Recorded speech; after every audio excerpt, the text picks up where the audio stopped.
Hi, welcome to this video. What I've got here is an Akai 4000DS reel-to-reel player, and as you can see, I've just picked this up tonight. I've just been out to see a chap. I've bought this off him for £50 cash. Actually saw it on eBay, and he recommended that it's been sat for a little bit. But I've been watching a channel on YouTube called Retro Restore with Martin Butler, and he's recently just turned around some old record players. That gave me the idea to get this reel-to-reel player. But for anybody who's a big fan of these, it's the Mark 1 model, I believe. So I'm having a few problems with this. I've just got it home, and what's happening with it all powers up and everything like that. But as soon as I flick this power button on, what's been happening is, even though the two let's play, rewind and fast forward buttons, everything's working fine, everything turns fine. But what's been happening is, when I turn this to play, all the mechanism goes into play. It's fine. Now, as you can see, everything looks okay. When I go to stop, it all stops. Obviously, there's still something running there. I'm not sure whether it should be, but once I put this machine into fast forward, obviously it goes onto the forward. It would forward that spool. That looks okay. Once I go to rewind, it clicks onto rewind. It winds the disc. But once I take it off rewind, go back to the centre, as if it should stop, it actually keeps going. Now, if I just turn that off a second there, obviously you would want to unplug the power if you're doing this for yourself.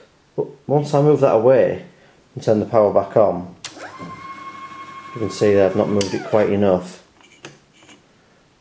Now I've manually moved that back to where it should be. With the forward in the position, it's actually working okay now. Now I've just watched a video on his Retro Restore channel, and basically he's modified a few, well, not modified, just restored a few old really good, nice quality record players.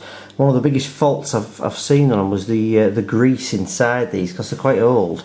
As you can see down there, the grease has actually gone all hard and it just wants cleaning off. So I'm going to start cleaning this off. I'm pretty sure if I get the mechanisms freed off in there now, I want to get this reel-to-reel player running again. Also, I'm going to have a look on just on the internet and see what I can do about cleaning these heads off. I'm not sure if these are in good condition or bad condition or whatever, but thought it'd be interesting for people who are fans of these reel-to-reel machines just to take a look in these. Also, there's your count. It's got a little worm gear on there. As most people who buy these probably never take them apart. They probably just wonder why they're not working correctly, or they're happy that they are. But basically, to get it off, really, it was just 4 screws, and there's a few little Allen bolts that are in the pause buttons and things like that. But basically, it took me 5 minutes. I've never owned one of these before in my life. But now I can see what the problem is.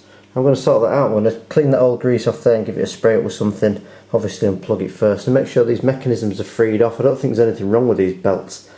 I bought this for £50. Now, if you look on Martin's channel on Retro Restore on YouTube, you'll actually find he does lots of things like this. And he's recently just done some record players and sold them all for about £150 profit, I think. So hopefully I'll get to do the same with this. But I thought I'd do this video because it's the first one I've done, just for nostalgia's sake. Anyone who owned one of these in the 70s, which is before I was born, might be quite interested. Looks like an interesting piece of kit anyway.